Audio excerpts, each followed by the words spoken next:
May isang European player ang kinakatakutan ng buong NBA pagdating sa tres noong 2000s. Siya, si Peja Stojakovic. Hindi siya mabilis, hindi siya mataas tumalon, hindi rin siya maangas. Pero kapag nabigyan mo siya ng kahit isang puwak, ilista mo ng tres. Suportahan niyo naman ang ating video, palike naman dyan. Ipinanganak si Peja Stojakovic noong June 9, 1977 sa Croatia na bahagi pa noon ng Yugoslavia. Habang lumalaki si Peja, sumiklab ang Yugoslav Wars. Napilitan ang kanilang pamilya na lumikas papuntang Serbia. Sa gitna ng kaguluhan, basketball ang naging takbuhan ni Peja. Sa murang edad na 15 years old, profesional nang naglaro si Peja sa Red Star Belgrade, isang professional Serbian basketball team. 1996, nang nagpa-draft sa NBA sa edad na 19 years old, pinili siya ng Sacramento Kings bilang ika-14th overall pick. Ngunit, hindi pa siya agad nagtungo sa Amerika. 2 taon muna siyang naglaro sa Europe upang lalong humusay.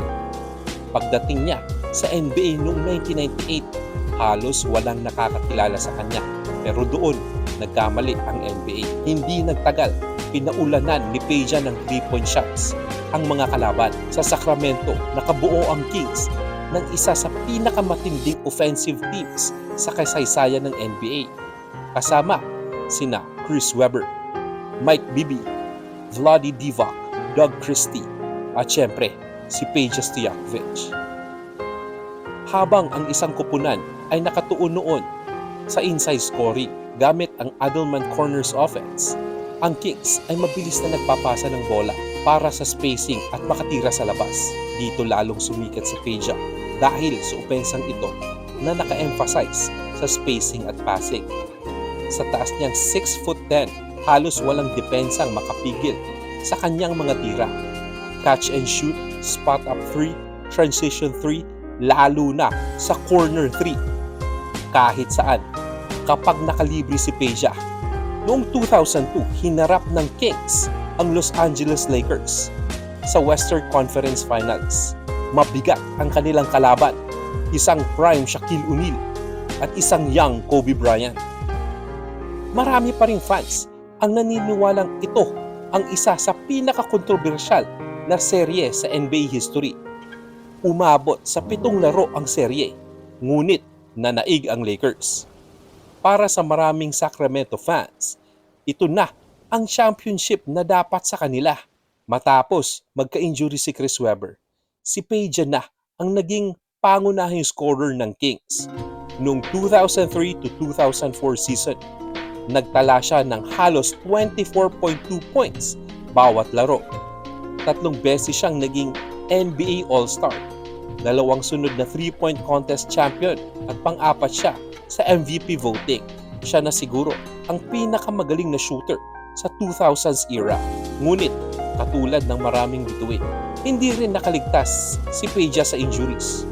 Unti-unting bumagal ang kanyang laro. Na-trade siya sa Indiana Pacers. Naglaro sa New Orleans Hornets. Ngunit, nanatiling elite ang kanyang shooting. Noong 2011, sumali si Peja sa Dallas Mavericks. Hindi na siya ang pangunahing scorer, ngunit napakahalaga pa rin ng kanyang karanasan sa shooting. Kasama sina Dirk Nowitzki, Jason Kidd, Tyson Chandler at Jason Terry. Tinalo nila ang paboritong Miami Heat ni LeBron James. At dito, nakuha ni Peja ang kanyang inaasam na NBA championship. Maaring masikat ngayon sina Stephen Curry, Ray Allen at Klay Thompson. Ngunit, bago pa naging uso ang 3-point revolution, isa na si Peja Stojakovic. Sa mga manlalarong nagpatunay na kaya mong dominahin ang NBA gamit ang shooting.